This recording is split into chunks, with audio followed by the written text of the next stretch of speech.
You all right, guys? Down here today with Matt Tyler, head pro at Sweetwoods in Sussex. Just going to hand you over to Matt. He's going to explain everything that he's got here and anything about what kind of lessons you can get and the deals that he does. Over to you, Matt. Hi guys, right, so about 2 years ago I decided to invest into a launch monitor to help me with my coaching, as you can see, which is down here. And then last year we tied it into the swing studio that we have here at the back of the pro shop. Basically how that benefits me from a lesson point of view is that I'm getting so much more in-depth club analysis when it comes down to actually how the club head's working through impact.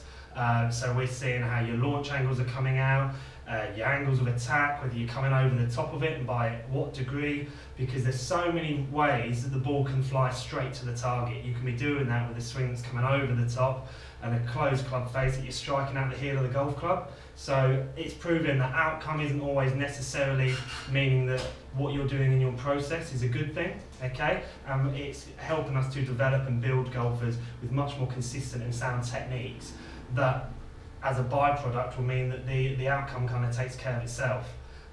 It's a great facility we have in here. Michael's been, this is the second time he's been in it. It doubles up as a fitting studio, okay? We're getting all the ball data down to exactly how far your clubs are carrying from a landing point and how much they're going to run on as well. But we can also tie up and have some fun, and it doubles up as a 15-course simulator as well. So we've got the Belfry on here, 2 courses from there, Carnoustie. So yeah, it's made a real difference to how I conduct my lessons and how we kind of we approach it from the retail side of the shop as well. Yeah.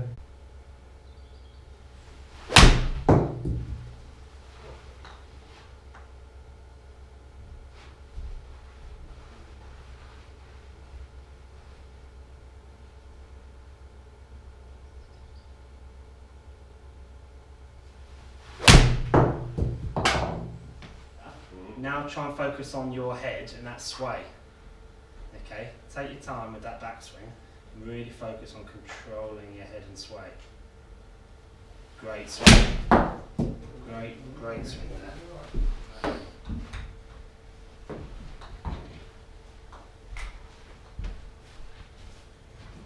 again. So just do that same, forget the outcome, just that same swing for me. Control that head, really slow the takeaway.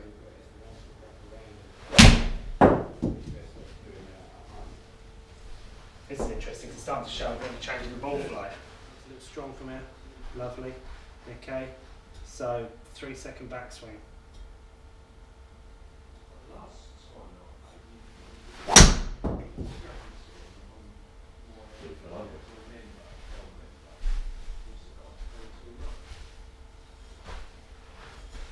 Bad distance, mate.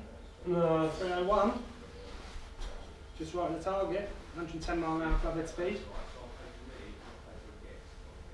So 3-second backswing. It's weaker top hand grip. Get it as uncut. That's bottom hand. Leave your right hand where it is. Your glove hand needs to be weaker. More weaker than that? Yeah, for you, mate. You can't go weak enough. Unless I go to you.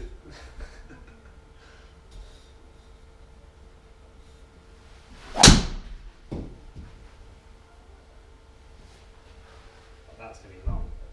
Look at it. 270 in the air. And straight. Nearly as long as the average female amateur. But in order to read the green, take the same approach, if you look into any other sport, you look into David Beckham taking his free kicks, Johnny Wilkinson taking his goal kicks, things like that. I mean, so Johnny used to turn around and he said that when he was kicking at the highest level in these finals, things like that, he was so aware of all the people in the crowd, and he was so aware of exactly what was going on. The fact that they talk about being in the zone and, you know, oh, I didn't pay attention to that. No, he was completely aware of it, but because he just stuck to his routine, he did the same thing that he always does, his body almost went into autopilot, so it took over. And so he's kind of going, oh, well, you know, let everything kind of take care of itself if you practice effectively what you preach. So, taking that into putting, I'm a huge believer of lining a ball up. I'm a huge believer of sticking to the same routine. So effectively, once you've made contact with that ball, there is nothing you can do about it. Okay, you've hit the ball, it's done. It's either going to bobble in, bobble off, roll lovely, you've misread it, you know. But once you've made contact with that, you will hit hundreds and hundreds of putts for the rest of your golfing life, where you've hit a shit putt that will bobble in, and you'll hit a lovely putt that will miss the hole. Okay, so don't.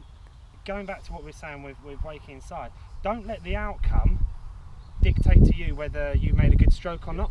Okay, but the first thing that we're going to have to do for you, okay, is I just want to change your routine a little bit to give you a more realistic, you know, have a practice swing, etc. Get a more realistic approach to each and every shot. So if I mean, I'm going to roughly look at this line, but if I'm going towards this hole in the middle there, okay, first thing I'm doing is pick up, especially this time of year, pick up, clean the sand off the ball, okay.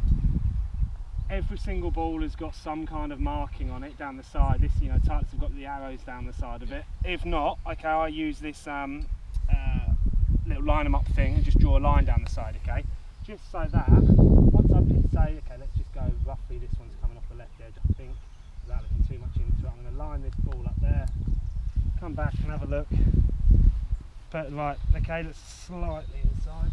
So let's go. That's going at the left edge. Right now, I've done that. We're not doing a motion sport. That target isn't moving, so I don't need to worry about where that ball's gone, because I can line myself up to this one and I know that we're going in that direction. Okay, so that's also, walk as far back as you want with that to make sure you're happy with the line on it. But once that's set up, that's in place. The next thing you're going to do, if I gave you a ball here, okay, so if you do me a favour, roll that ball to the third flag. So roll that ball to the third flag up there. Right. At any point, did you look at the ball in your hand? Because what you're doing is your brain, if you've got the ball in your hand, your brain is registering what the ball is, and you're looking at how far you want to throw it. Okay? But when you putt, for some reason, people stand there and they go,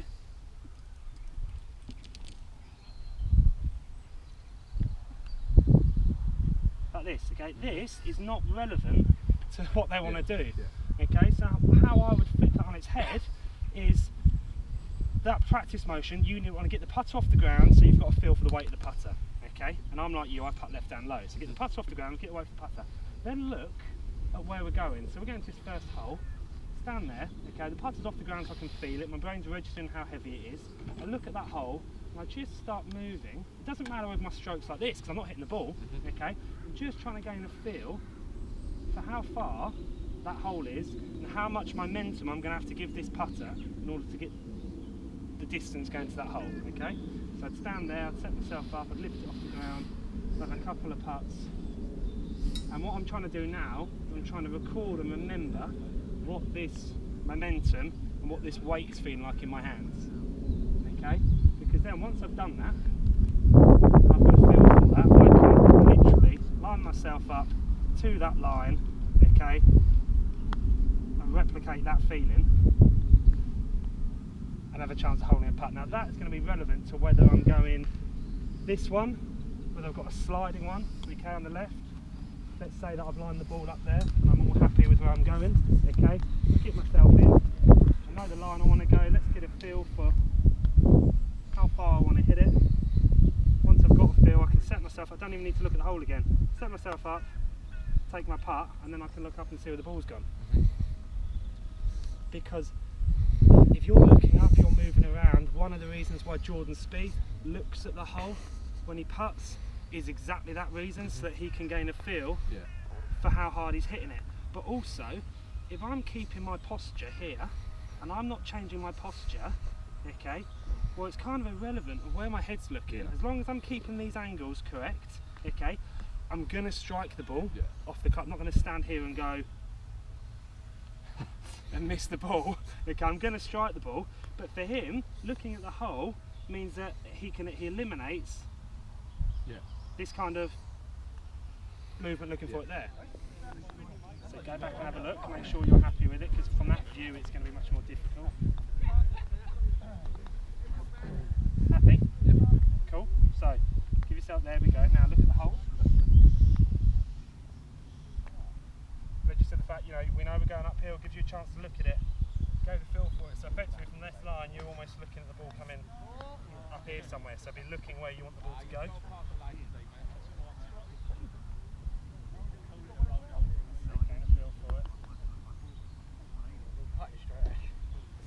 So no need to look at the hole again.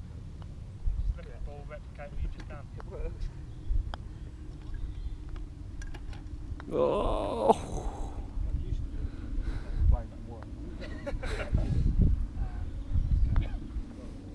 Go down like here, let's go back to this hole. So line it all up again, it's the same routine.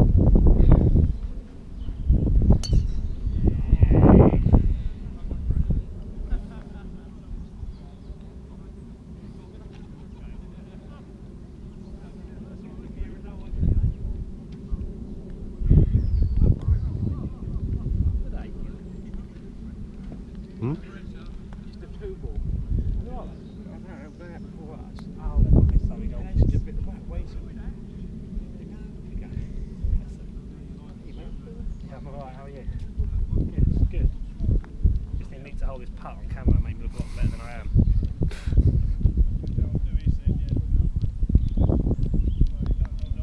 Look a little shy from the off. So it's just getting that confidence to go, right, yeah, I've got a feel for that. In I go, do it, and then look and see where it's gone.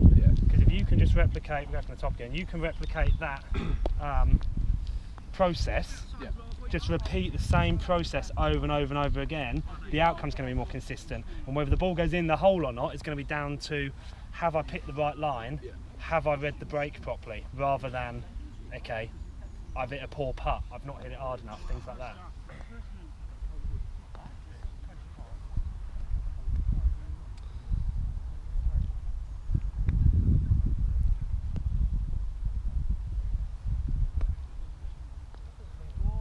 So you're hitting full shots.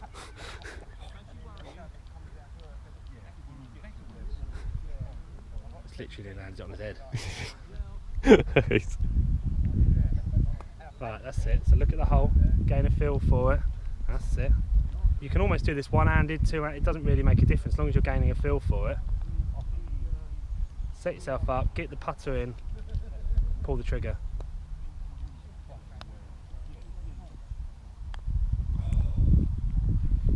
What I'll do, guys, is I'll put a link down below. Make sure you get involved. Speak to Matt. Matt's on Instagram. What's your Instagram, Matt? MT_golf. I'll put a Instagram post up as well. And make sure you check him out and speak to him and see if you can get some lessons. Cheers, guys. All right.